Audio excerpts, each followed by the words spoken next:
हाय, मी नीलम. जादुई स्पर्श.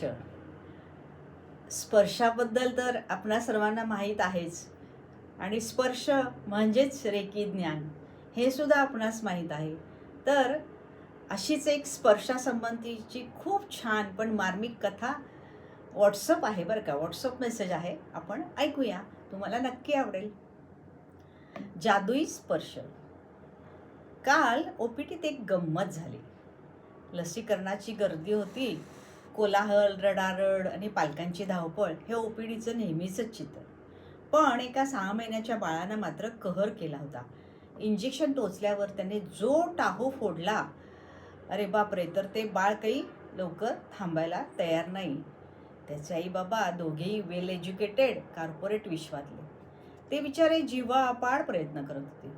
आई महागडी रंगीबेरंगी खेळणी वाजवत होती. बाबांनी लेटेस्ट आयफोनवर गाणं लावलं होतं. पण बाळ बाळ कशालाच दाद देत नव्हतं. बाळाचा रडून रडून निळा काळा झालेला चेहरा बघून त्या आईबाबांच्या चेहऱ्यावरचा तणाव वाढत होता. त्यांची हतबलता, त्यांची धडपड स्पष्ट जाणवत होती. आणि गंमत बघा, तीच धडधड त्यांच्या स्पर्शातून बाळापर्यंत पोहोचत होती. त्यामुळे ते बाळ अजूनच बिथरत होतं. तेवढ्यात कोपऱ्यात बसलेल्या आजी, त्या बाळाच्या आजीवर काय हळूच उठल्या. त्यांनी पुढं होऊन सुनबाईच्या हातातून बाळाला आपल्या कडेवर घेतलं. त्यांनी ना ॲप वापरलं ना गाणं लावलं. त्यांनी फक्त बाळाला आपल्या पदराशी घट्ट धरलं. त्यांचा तो सुरकुतलेला पण मायेने उबदार हात बाळाच्या पाठीवरून फिरला आणि कानात त्या काहीतरी पुटपुटल्या. कदाचित एखादी विसरली गेलेली अंगाई असेल. आणि काय आश्चर्य, जे बाळ 15 मिनिटांपासून आई बाबा खेळणी आणि टेक्नॉलॉजी असतानाही अजून बिथरत होतं, ते आजीच्या खांद्यावर डोकं टेकताच अवघ्या 30 सेकंदात शांत झालं आणि हुंदके देत चक्क गाढ झोपी गेलं. त्या आई बापांनी एकमेकांकडे बघितलं.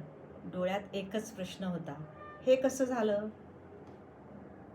एक डॉक्टर म्हणून सांगतो, आजी आजोबांच्या स्पर्शात तुमच्यासारखी भीती किंवा धडधड नसते. तिथे असतो एक शांत ठाम विश्वास. काही नाही रे राजा, सगळं ठीक होईल, मी आहे ना. हा विश्वास गुगलवर नाही मिळत.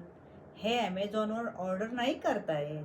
तुम्ही मुलांसाठी इंटरनॅशनल स्कूल आणि ब्रँडेड कपडे नक्की घ्या, पण आजारपणात कपाळावर फिरणारा हात आणि भीती वाटल्यावर लपण्यासाठी हक्काची कुशी हे फक्त घरातली ही जुनी माणसंच देऊ शकतात. ज्यांच्या घरात ही जुनी झाडं अजून उभी आहेत, त्यांची सावली जपा. कारण एकदा हे झाड उन्मळून पडलं की ते पुन्हा लावता येत नाही. डॉक्टर सुजित भरत पाटील, बालरोगतज्ञ, पुणे यांनी हे लिहिलेलं. तुमच्या लहानपणी असा जादुई स्पर्श कोणाचा होता? आजीचा की आजोबाचा? हा खूप सुंदर व्हॉट्सअप मेसेज आहे, म्हणून मी आपल्या सर्वांसोबत त्यांच्या नावासहित शेअर केलेला आहे. बघा, आपल्याला नक्की आवडेल. आणि माझ्या चॅनलला लाईक करा, सबस्क्राईब करा, शेअर करा. धन्यवाद.